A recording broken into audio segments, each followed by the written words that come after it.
ದರ್ಶಿ vlogs ವೀಕ್ಷಕ ಬಂಧುಗಳಿಗೆ ನಮನಗಳು. ಚಾನಲನ್ನು ಸಬ್ಸ್ಕ್ರೈಬ್ ಮಾಡಿ.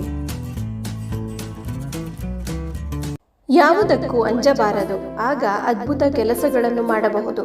ಭಯಪಟ್ಟರೆ ಯಾವ ಕೆಲಸವೂ ಆಗುವುದಿಲ್ಲ. ಪ್ರತಿಯೊಂದು ಸುಖದ ಅನಂತರ ದುಃಖ ಬಂದೇ ಬರುತ್ತದೆ. ಅದು ದೂರದಲ್ಲಿ ಇರಬಹುದು ಅಥವಾ ಹತ್ತಿರದಲ್ಲಿ ಇರಬಹುದು. ಯಾವುದಾದರೂ ಕೆಲಸ ಮಾಡುತ್ತಿರುವಾಗ ಆ ಕೆಲಸದಲ್ಲಿಯೇ ಮಗ್ನರಾಗಿ ಇರಬೇಕು ಮತ್ತು ಆ ಕೆಲಸವನ್ನೇ ಪೂಜೆ ಎಂದು ಭಾವಿಸಿಕೊಳ್ಳಬೇಕು. ಭೂಮಿಯ ಮೇಲೆ ಮನುಷ್ಯನಾಗಿ ಹುಟ್ಟಿದ ಮೇಲೆ ಏನಾದರೂ ಸ್ವಲ್ಪ ಒಳ್ಳೆಯ ಕೆಲಸವನ್ನು ಮಾಡಬೇಕು. ಕೇವಲ ಹುಳುವಿನಂತೆ ಜೀವಿಸಬಾರದು. ಸೂರ್ಯಚಂದ್ರರನ್ನು ಹುಟ್ಟಿದ್ದನಿಂದಲೂ ನೋಡುತ್ತಿದ್ದೇವೆ, ಆದರೆ ಅವರಂತೆ ಕೆಲಸ ಮಾಡುವುದನ್ನು ಮಾತ್ರ ಕಲಿಯಲಿಲ್ಲ. ಕಾಲ ಕೆಟ್ಟು ಹೋಯಿತು ಎಂದು ಹೇಳುತ್ತಾರೆ, ಆದರೆ ಕಾಲ ಕೆಟ್ಟಿಲ್ಲ, ಕೆಡುವುದೂ ಇಲ್ಲ. ಅದೇ ಸೂರ್ಯ, ಅದೇ ಚಂದ್ರ, ಅದೇ ಭೂಮಿ, ಅದೇ ಲೋಕ.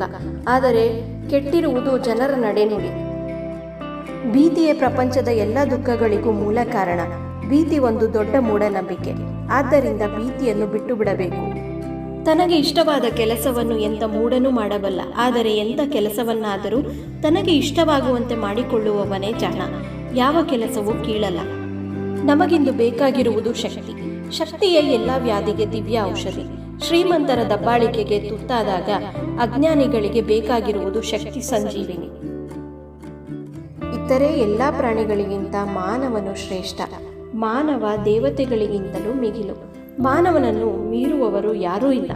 ದೇವತೆಗಳು ಕೂಡ ಭೂಮಿಗೆ ಬಂದು ಜನ್ಮ ತಾಳಿ ಮುಕ್ತಿಯನ್ನು ಗಳಿಸಬೇಕಾಗಿದೆ. ಆದ್ದರಿಂದ ಮಾನವ ಜನ್ಮ ಶ್ರೇಷ್ಠವಾದದ್ದು.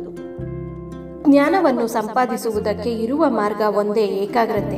ಶಿಕ್ಷಣದ ಸಾರವೇ ಮಾನಸಿಕ ಏಕಾಗ್ರತೆ. ಏಕಾಗ್ರತೆಗೆ ಶಕ್ತಿ ಹೆಚ್ಚಿದಷ್ಟು ನಮ್ಮ ಜ್ಞಾನಾರ್ಜನೆಯು ಹೆಚ್ಚುತ್ತದೆ. ಯಾವುದೇ ಕೆಲಸದಲ್ಲೂ ಜಯ ನಿಂತಿರುವುದು ಏಕಾಗ್ರತೆಯ ಮೇಲೆ. ಕಲೆಯಲ್ಲಿ, ಸಂಗೀತದಲ್ಲಿ ಮತ್ತಿತರ ಯಾವುದೇ ವಿದ್ಯೆಗಳಲ್ಲಿ ಒಳ್ಳೆಯ ಪ್ರತಿಫಲ ಲಭಿಸುವುದು ಏಕಾಗ್ರತೆಯಿಂದಲೇ. ಸುಖ ಹಂಚಿದಷ್ಟು ಹೆಚ್ಚುತ್ತದೆ, ದುಃಖ ಹಂಚಿದಷ್ಟು ಕಡಿಮೆಯಾಗುತ್ತದೆ. ಸತತ ಪ್ರಯತ್ನ ಮತ್ತು ದೃಢ ಸಂಕಲ್ಪ ಇದ್ದರೆ ಮಾತ್ರ ಜಯಗಳಿಸಬಹುದು. ಸೋಲುಗಳನ್ನು ಕುರಿತು ಚಿಂತಿಸಬಾರದು. ಜೀವನದಲ್ಲಿ ಸೋಲು ಸಂಭವಿಸುವುದು ತೀರಾ ಸಹಜ. ಅಷ್ಟೇ ಅಲ್ಲ, ಸೋಲುಗಳೇ ಜೀವನದ ಸೊಗಸು. ಒಂದು ಆದರ್ಶ ಸದಾ ಕಣ್ಮುಂದೆ ಇರಬೇಕು. ಪ್ರಯತ್ನ ಸಾಗುತ್ತಿರಬೇಕು. ಮಧ್ಯೆ ಮಧ್ಯೆ ಎಡವಿದರೂ ಮತ್ತೆ ಮತ್ತೆ ಪ್ರಯತ್ನಿಸಬೇಕು. ಮತ್ತೆ ಸೋತರೂ ಮತ್ತೆ ಪ್ರಯತ್ನಿಸಬೇಕು. ಪ್ರಾಮಾಣಿಕ ಶ್ರದ್ಧೆ ಮತ್ತು ಪರಿಶುದ್ಧ ಉದ್ದೇಶ ಇದ್ದರೆ ಜಯ ಕಟ್ಟಿಟ್ಟಿತು. ಈ ಗುಣಗಳು ಯಾರಲ್ಲಿವೆಯೋ ಅಂಥವರು ಎಲ್ಲ ಅಡೆತಡೆಗಳನ್ನು ಮೆಟ್ಟಿ ನಿಲ್ಲುತ್ತಾರೆ. ಆದರ್ಶದಿಂದ ಕೂಡಿದ ವ್ಯಕ್ತಿ 1,000 ತಪ್ಪುಗಳನ್ನು ಮಾಡಿದರೆ, ಆದರ್ಶ ಇಲ್ಲದ ವ್ಯಕ್ತಿ 50,000 ತಪ್ಪುಗಳನ್ನು ಮಾಡುತ್ತಾನೆ. ಆದ್ದರಿಂದ ಯಾವಾಗಲೂ ಒಂದು ಆದರ್ಶವನ್ನು ಇಟ್ಟುಕೊಳ್ಳಬೇಕು. ಅದ್ಭುತ ಆದರ್ಶ ಮತ್ತು ಅದ್ಭುತ ಅನುಷ್ಠಾನ ಇವೆರಡನ್ನು ಜೀವನದಲ್ಲಿ ಒಂದುಗೂಡಿಸಲು ಪ್ರಯತ್ನಿಸಬೇಕು. ಅತಿ ಸಣ್ಣ ಕೆಲಸವನ್ನು ಕೂಡ ಶ್ರದ್ಧೆಯಿಂದ ಮಾಡಬೇಕು.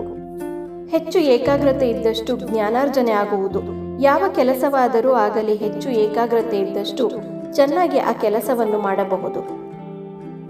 ಆತ್ಮವು ಎಲ್ಲರೊಳಗೂ ಸಮನಾಗಿ ನೆಲೆಸಿದೆ. ಅದು ವಿವಿಧ ವ್ಯಕ್ತಿಗಳಲ್ಲಿ ವಿವಿಧ ಬಗೆಯಿಂದ ಅಭಿವ್ಯಕ್ತವಾಗಿದೆ. ಕುಂದುಕೊರತೆಗಳನ್ನು ಕುರಿತು ಚಿಂತಿಸುತ್ತಿದ್ದರೆ ಕುಂದುಕೊರತೆಗಳೇ ಬೆಳೆದುಕೊಳ್ಳುತ್ತವೆ. ಆ ಕುಂದುಕೊರತೆಗಳನ್ನು ತೊಡೆದು ಹಾಕಬೇಕಾದರೆ ಶಕ್ತಿಪೂರ್ಣ ಚಿಂತನೆಗಳಲ್ಲಿ ತೊಡಗಬೇಕು.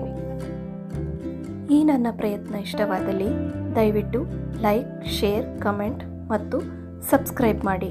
ಧನ್ಯವಾದಗಳು.